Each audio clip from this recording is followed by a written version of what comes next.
Hello, it's George Anderson here, and I'm joined today by Stuart Hayden, author of the book It's Not About the Coach and the website stormbeach.co.uk. Stuart, thanks very much for joining me today for a few minutes.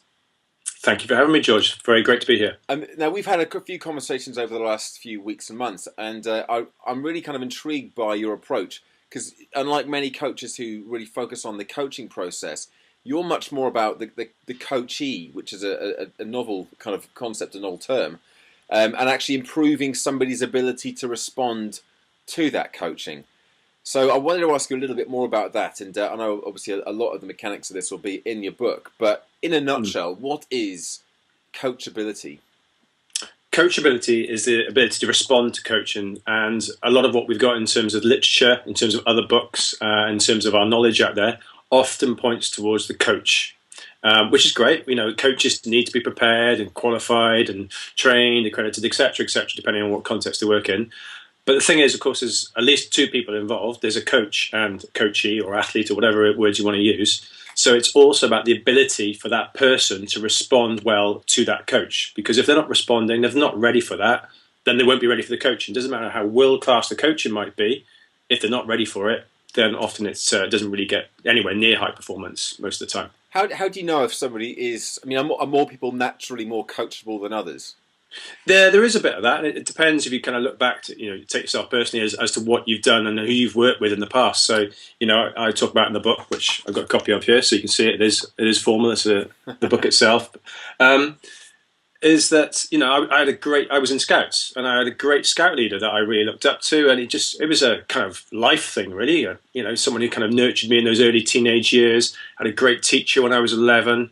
I played hockey internationally, and some great coaches and some not so great coaches. So I've learned from that, really. So yeah, the transferable skills of being coached. We use it quite loosely. I know we've talked about coaching is purely working with, let's say, a running coach on the track.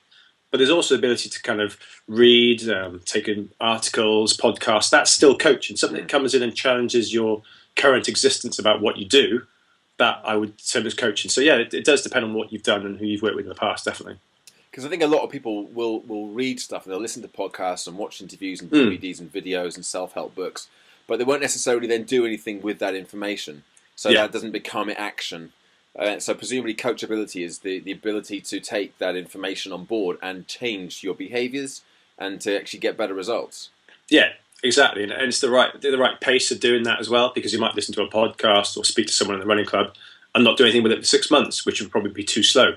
Right. So you have to do it at the right pace as well. And don't do things too fast as well, because that's, whilst you might say someone's doing so much action, they've just joined a running club, they're doing loads of great stuff, but if they're doing it too quickly, they might not be doing it well informed, or they're just doing it at too much pace and they're doing too many things at one time. So there's an element of timing to it, of not taking too long and not doing things doing too fast, but you have to take action. Yeah, that would be a great bottom line to answer the question. So how do you then progress from being set in your ways and not coachable at all to being hyper coachable and being able to actually respond and do something with the information that you're given? Yeah, I mean, the first place where I start the journey really is it's about being authentic to yourself and knowing what your identity is. So in running terms, is why do you run? I mean, what is it intrinsically motivated you about, let's say, running? And I know some of the great work that you've done. It's are you running to improve your 10k PB, or is it weight loss? And actually, that's quite a different thing. It's a completely different structure to what you're doing, a different motivation, different rationale behind it. So I'd always start with that. What's almost like your compass, your inner moral compass? Where is it pointing to? Because that will inform your next steps. And I think that is a really good place to start. Otherwise, you might be taking your coachability off track, and that's fine. But if you go for that too long, you're going to be going further and further away from actually what your kind of true north is, So be authentic, yeah. So that authenticity is about kind of really hammering down on what is most important to you, and then getting yourself coached towards those goals. You've got to balance it up. I mean, as I said, running a 10k, well, that's a really common one actually. People do that. They want to run faster, but one of their other goals is to lose weight, and it's never really very clear exactly where those things sit in the balance, which one's more important than the other. And actually, unsurprisingly, everybody wants both. Lose weight and run super quick, which is understandable. I mean, I like to have everything as well. I'm sure everybody else does. So what else can people do then to improve their coachability? Some kind of simple things. If you could say 3 things, Stuart, what can I do help me get more out of working with a coach or reading articles or being on my own programs or whatever else? Yeah, I'd say number one, I'd say you've got to just consider lots of different possibilities. So that is about taking information from different sources potentially, and in doing so, you want to remain authentic. So find out what it means to you, and what connection you're making between that information or that comment or that question or what you've seen from a coach. That'd be number one. As part of that, you also want to consider possibilities, thinking about how you change, and presence is really important here. Because you know what it's like, if you're going from 0 to hero, it can be a long journey to get, say, up to a 10K standard. So really be present. What can you do now, today, this week? And I suppose the other part of that is also listen to your emotions as well, because your emotions are really good signposts. Your mood when you're running is really good signposts. So that'd be someone who considers their possibilities. I'd say that'd be number one. Number two for me is about somebody who's willing to shift their perception. Okay, so you talked. This would be a bit of a flippant comment, but you talked about the benefits of coconuts over the summer when I looked at your work. And I was like, I can't see myself cracking coconuts. But actually, I do it every week now. My daughter loves doing it with me. We've got the hammer and everything. Because the point is, my perception. I've allowed it to shift. I've been curious. I've challenged myself, and I've asked lots of questions. So that's a great way for someone to think about their perception. Just have curiosity about yourself, what you're doing, what other people are doing. The level of challenge is important. Not too fast, too soon. We talked a bit about that already. And questions are great. Questions about why do I run? What's important to me? What does good recovery look like to me? So ask yourself a really good bunch of questions.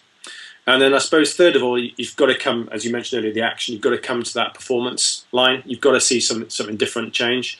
And here I really introduce goals a lot.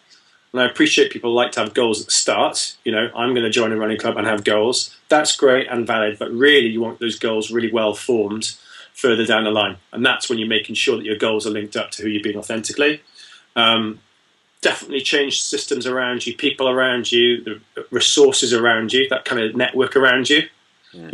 Hanging out with people who like to run is, going to influence your chances of running, rather than hanging out with people who like to drink or whatever, And then the real bottom line around this performance, if this is the third part, is around your energy. So looking after your energy the whole way, and you do some great work around this, train as hard and rest as hard in the same way. So you're working really hard on that. But it's also about, scheduling rest days, putting your feet up, emotionally time with family, away from running per se and other goals that you have in life, to really have that kind of fusion or balance between who you are rather than just train. Okay. Now, if somebody wants to find out more, because obviously there is a lot more to it than that, what's the best thing for them to do? I guess buy your book. Yeah, buy the book would be number one. And has that got like a process in it? It's not just the theory. Yeah. That's got some step-by-step kind of instructions as to what to do and how to improve your coachability. Yeah, absolutely. So it's split into 3 parts, which I just briefly mentioned, and each of those 3 parts has also got 3 chapters. So they're all in there in terms of basically you've got end-to-end 9 chapters. You can read it from start to finish, obviously, that would make most sense, or you can dip into different chapters depending on what might be relevant to you.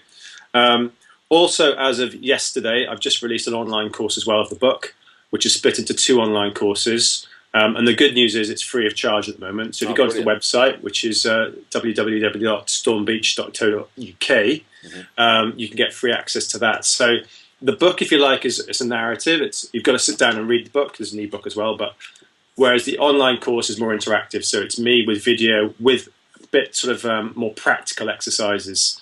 So if the book's more of a story, the online course is more of a practical side of things. The website's got YouTube videos. There's a blog I do as well. So there's lots of things you can access for free. There's a free introduction to the book on there as well. So yeah, there's a whole bunch of stuff, and I don't know, we'll probably do some stuff together as well to kind of get some things out there as well. So I mean, I love the whole approach and concept that you've got, which is why I was really keen to do this little interview, because you can put somebody in front of the greatest coaches and the greatest people, but unless they've got that ability to respond, then they're only going to get, I think it says about 40% of their potential. So it's not changing anything that they have access to, other than unlocking more of their mind, essentially, and getting more out of the hours that they spend. So, and it's it's an exciting prospect, I think, for a lot of people. So, well, thanks again for joining me today. It's been really insightful chatting. Thanks, George. And, I hope that those who have watched this bite the bullet and go ahead and get the book and improve their own coachability. Brilliant. Let's do it. Bye for now. All right. Good to speak to you. Cheers, George. Bye.